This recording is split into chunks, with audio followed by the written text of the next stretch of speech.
Muy buenas tardes, queridos amigos. Bienvenidos a su programa Geopolítica 2.0. Hoy estamos en el ojo del huracán desde el punto de vista del impacto que generó en los medios de comunicación social latinoamericanos, particularmente latinoamericanos, acerca pues del triunfo en Argentina del presidente Macri. Macri ganó las elecciones tal como estaba prevista en todos los sondeos electorales que se hicieron inmediatamente después de primera vuelta, donde ninguno de los dos, ni Scioli, el candidato oficialista, logró alcanzar la votación que se requería, ni Macri. Sin embargo, la división en el seno del peronismo, kirchnerismo, marcó de alguna manera la posibilidad y la potenciación pues, del triunfo de Macri, como en efecto ocurrió. Macri gana las elecciones con un discurso centrado en la tesis del cambio. Pero cuando observamos esa expresión, el cambio, ¿qué observamos exactamente? Observamos, en mi opinión, y creo, el fin del populismo peronista. Sí, es posible que estemos frente al fin del populismo peronista kirchnerista.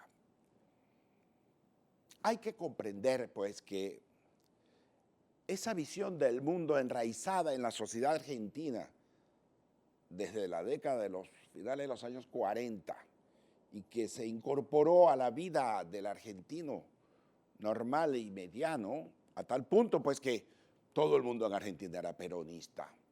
Primero Perón, el general, Perón con su esposa Evita, que promovió ese Estado asistencialista, promotor pues de tantos derechos del individuo, pero que centró en última instancia una visión acomodaticia para la economía argentina, destrozando a esa economía, llevándola a unos niveles de empobrecimiento muy grande y de enguerrillamiento y de tensiones al interior de esa sociedad.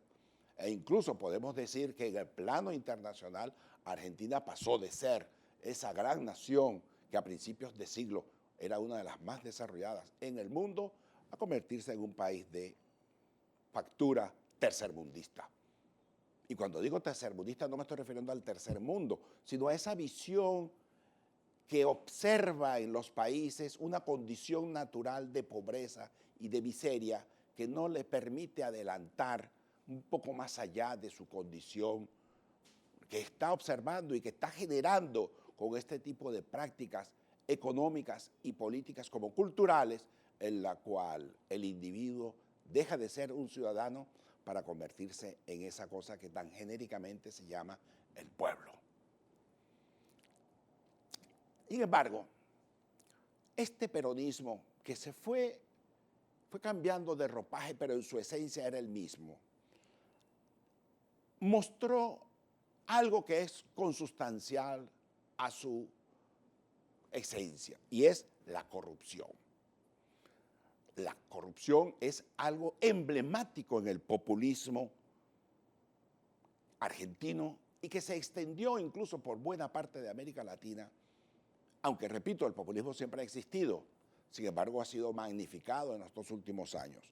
Hoy incluso el populismo es materia prima, para decirlo en los términos, digamos, de producción, es materia prima de concepciones que se inscriben en las relaciones internacionales.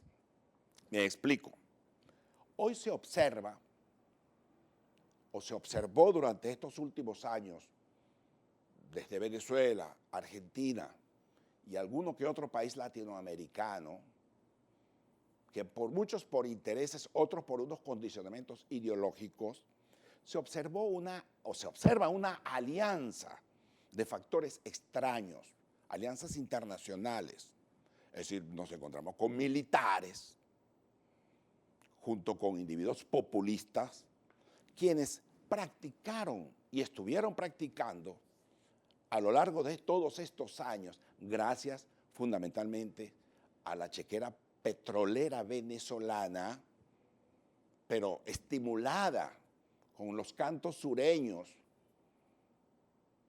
estimulando incluso a nuestros factores sobre la base de que en las relaciones internacionales surge o emerge un nuevo concepto que es el de la solidaridad entre los pueblos. Y se hablaba incluso de esa gran conjunción de factores, léase, venezolanos, argentinos, brasileros, bolivianos, nicaragüenses, ecuatorianos. Y me refiero a estos porque estos son los que han estado insertos en esa concepción que se desarrolló durante una buena parte del tiempo en América Latina, sobre pretexto de que se estaba construyendo eso que eufemísticamente llamaban la patria grande. La patria grande es América, decía Bolívar. Se llenaban la boca los grandes líderes latinoamericanos cantándole o reiterándole lo que quería escuchar el otrora gran líder venezolano, ya muerto, Hugo Chávez Frías. Entonces, se minimizó el factor de las materias primas. ¿Qué significa que se minimizó el factor de las materias primas? Las materias primas fueron el factor que dinamizó, porque generó muchos recursos a algunos países de la región, a Venezuela con el petróleo, a Argentina con la soya y con otro conjunto de productos, lo que le dio a ellos una gran fuerza económica para impulsar y desarrollar posturas políticas como la que hemos estado señalando hasta ahora. Es decir, la alianza de militares con populistas, de populistas pretendiendo venderle el cielo, o mejor dicho, regalarle el cielo a cada ciudadano o a cada pueblo en América Latina. Las materias primas, durante un buen tiempo, generaron riquezas que no fueron producidas por estos ciudadanos de estos países. A mí no me gusta utilizar la expresión pueblo. Prefiero utilizar el de los ciudadanos organizados, con deberes y con derechos. El hecho es que el debilitamiento del factor de los commodities, pues como los llaman en la jerga económica internacional, es decir, la materia prima, que comenzó a acusar un debilitamiento en sus precios, baste observar el petróleo venezolano, que de estar en 130, 140 dólares el barril, hoy en día se mueve alrededor de 30, 35 dólares el barril. Como comprenderán, casi 100 dólares menos ingresan a este país, con lo cual Venezuela se dio el lujo de regalar esa fortuna que le pertenece a los venezolanos, fortuna que por cierto no es creada por los venezolanos, pero está allí, está en las tierras venezolanas. Pero se permitió el lujo de compartir la riqueza venezolana o de los venezolanos con otros factores, léase Cuba en primer lugar, luego Argentina, posteriormente Brasil y Nicaragua. Y claro, la hija predilecta de Bolívar, como le llaman a Bolivia. En fin, todo un tinglado que se montó en América Latina, en el cual Venezuela era empujada, era impulsada por esos cantos de sirena de algunos líderes latinoamericanos, particularmente los argentinos, quienes se beneficiaban en forma corrupta, vamos a decirlo en forma gangsteril, para que Venezuela se permitiera y se diera el lujo de regalar y de compartir con estos esa riqueza, que por cierto fue señalada en varias ocasiones por diversos medios de comunicación social, tanto venezolanos como argentinos. Pero la respuesta siempre fue la respuesta de la exclusión, la respuesta del insulto, la respuesta del improperio, lacayos del imperio, miembros de la derecha, escuálidos, pervertidos que desprecian al pobre, que no quieren al negro, que no quieren al indio. Y uno observa pues cómo esa realidad se fue desmoronando, o esa construcción con la cual estos elaboraron toda una teoría para justificar su presencia en el poder, se fue desmoronando justamente con el debilitamiento de los precios de las materias primas. Evidentemente, se asomó a una ventana se asomó la posibilidad de replantearse la necesidad de reinventarse económicamente. Pero estos factores se negaban, se han siempre negado a ello. El desarrollo económico pasa justamente por la adecuación de los recursos humanos formados pues, en nuestras universidades, más una mayor educación y menos ideología, o para decirlo en términos muy criollos, menos muela. Venezuela y Argentina comparten una condición, son conducidos por una élite corrupta que se mueve bajo los mecanismos gangsteriles y mafiosos, no permitiendo que las cosas se aclaren, se observen, se ponderen, se controlen, que exista una verificación de lo que ingresa y lo que sale. No, aquí en Venezuela particularmente fue un tratamiento muy alegre, con el crecimiento desmesurado del gasto público, porque el Estado se convirtió en una beneficencia pública, igual que en Argentina. Por ello fue que el peronismo logró lo que logró y se logró instaurar en la mentalidad del argentino medio. Esperemos que con Macri en el poder, como todo apunta, se observará pues que él pretende introducir, a mí no me gusta utilizar el término revolución, pero él piensa reestructurar a la sociedad argentina sobre la base de la importancia del ciudadano como factor que produce y no como el ciudadano como factor que recibe dádivas del poder, que recibe dinero, asistencia desde el poder. El impacto del triunfo de Macri sobre América Latina y sobre todo sobre Venezuela va a ser muy, pero muy grande.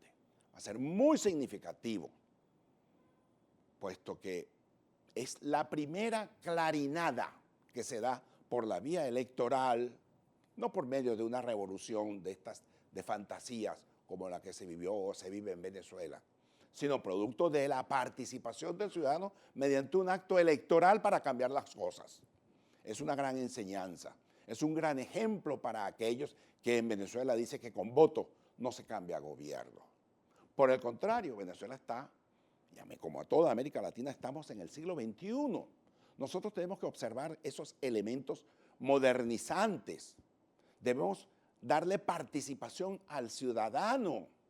Y la mejor manera de hacer eso es mediante la justificación del acto electoral como mecanismo natural, propio y exclusivo de un ciudadano que se mueve en el mar pues, del siglo XXI. Ya está bueno. Creo que Macri está apuntando sobre la necesidad de acabar con esos individuos mesiánicos, todos prometeicos, que venían vestidos con los trajes de los libertadores y se sentían un segundo Bolívar, o en Argentina un segundo San Martín, para venderse como los grandes reeditores de una gesta absurda por demás, porque están anclados en el pasado, no quieren observar el futuro. E incluso podemos decir que en Venezuela, estos gestores actuales del Estado venezolano, que se llenan la boca hablando de Marx, de Lenin, no observan que Marx concretamente fue uno de los individuos que escribieron un extraordinario libro llamado El 18 Brumario de Ludovico Bonaparte o de Luis Bonaparte, a la vez sobrino del anterior Napoleón Bonaparte, del Napoleón el Pequeño, como le llamó Víctor Hugo a Luis Bonaparte, y Napoleón el Grande a su tío, a Napoleón Bonaparte, el Corso, porque la diferencia es que el tío era pequeño, Napoleón Bonaparte, pero era el grande porque fue que él marcó la historia, en tanto que el sobrino, que pretendió repetir la gesta de su tío, era alto de tamaño, pero era el pequeño desde el punto de vista de la proyección política y cultural que le pretendió imprimir a Francia. Bueno, Marx sentenciaba que la poesía del futuro no se puede nutrir del pasado, tiene que nutrirse del futuro y ver hacia adelante. Pues tenemos que en este país y en buena parte de América Latina, un conjunto de individuos lo que hacen es vestirse con los trajes del pasado para pretender venderse como los representantes de ese proceso que ya pasó. Señores, Macri está marcando la pauta e incluso podemos decirlo al construir un gabinete multicolor, técnico fundamentalmente, incluso hay gente del kirchnerismo que está gobernando, va a gobernar en el nuevo gabinete del presidente Macri, en la idea justamente de encontrar, de conciliar, de conjugar los disensos en beneficio de su país. Tenemos que Macri, desde el punto de vista internacional, planteó e hizo un planteamiento que lo había ya hecho durante la campaña electoral y ahora que se aproxima a ser presidente, invoca o pretende invocar la cláusula democrática para acosar a Venezuela por el manejo poco democrático que está haciendo el gobierno de Maduro de la realidad electoral que se avecina el 6 de diciembre. Ya han destacado las opiniones de Uruguay diciendo que no se cumplen los extremos, mas no lo niega la posibilidad. Paraguay dice, hemos tomado debida nota de la propuesta argentina. Y Brasil, el gobierno de Dilma Rousseff, ha dicho simplemente una frase. Vamos a esperar a ver cómo se comporta el gobierno venezolano en este proceso electoral. Lo que le está diciendo al gobierno venezolano, o se comportan bien de conformidad con lo establecido por la Constitución Nacional, o invocamos la cláusula democrática. Eso es importante destacarlo. Macri está, repito, no me gusta utilizar la palabra revolución, pero está reinventando las relaciones interamericanas. Está reinventando las relaciones internacionales desde la perspectiva de Argentina sobre el mundo y sobre el hemisferio. Argentina se puede convertir, desde el punto de vista de su comportamiento como país democrático, en el guía y en la, digamos, en el ejemplo a seguir de continuar por esa senda, en el sentido, pues, de brindarle una mayor solidez al espíritu democrático, ojo, promoviendo una economía sana, acabando con la corrupción, como dice que piensa acabar, y creo que lo va a hacer, minimizando el papel del Estado, brindándole al ciudadano mayor protagonismo, abandonando esa visión mesiánica, repito, de que los hombres estos que gobiernan son unos dioses, herederos de Bolívar y de San Martín, como tenemos en este continente latinoamericano en el siglo XXI. Pobre América Latina en este siglo XXI, conducida por unos individuos realmente, no hay otra manera de llamarlo, unos payasos repetidores de gestas anteriores por individuos como Bolívar, San Martín, etcétera, etcétera. Lo importante aquí es que, señores, veamos el mundo, qué es lo que está pasando, abandonemos esas prácticas, abandonemos esas prédicas encantadoras de serpiente, pero que no conducen a nada salvo satisfacer los bolsillos de estos individuos corruptos, pero que engañan al mundo, encantan al mundo, tal como el flautista de Hamelin con su flautita mágica engañó a los ratones y los encerró en una montaña. No, hoy en día se trata de otra cosa.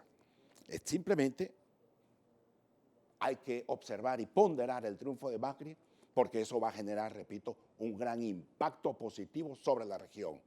Macri está empeñado en llevarlo más adelante, su prédica que planteó en la campaña electoral. Ojalá que eso sea lo propio, lo necesario y lo urgente para América Latina y para Argentina.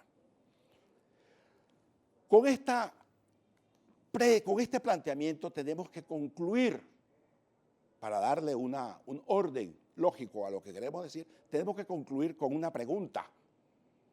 ¿Es posible que con el triunfo de Macri se inicie el proceso de agotamiento del populismo en América Latina? Por lo menos en Argentina lo está planteando. Ojalá que el 6 de diciembre en Venezuela nosotros sentemos las bases para el inicio de un proceso de institucionalización de los factores democratizadores, de los factores modernizantes de la sociedad, que se aleje de esa prédica tercermundista en la cual los individuos se sienten dueños del mundo, hablan incluso con los pajaritos y no creen en la necesidad de que sea el individuo el verdadero portavoz y representante de sus designios y de sus deseos como ciudadano para hacer de la sociedad una sociedad moderna, pujante, democrática, incluyente, tolerante, en la que todos existamos en la que todos podamos compartir nuestras opiniones con los demás sin miedo a que se nos califique de escuálidos, de traidores, de gusanos, etcétera, etcétera, de cómo es práctica corriente en este gobierno, en estos dos gobiernos que ha tenido Venezuela en estos 16 años. Bueno, queridos amigos, la gran pregunta es si se agotó el populismo. Quizás en otro programa en Geopolítica 2.0 logremos responder si observamos alguno que otro cambio en América Latina que apunta hacia el agotamiento del modelo populista. Muchas gracias y hasta una próxima Geopolítica 2.0.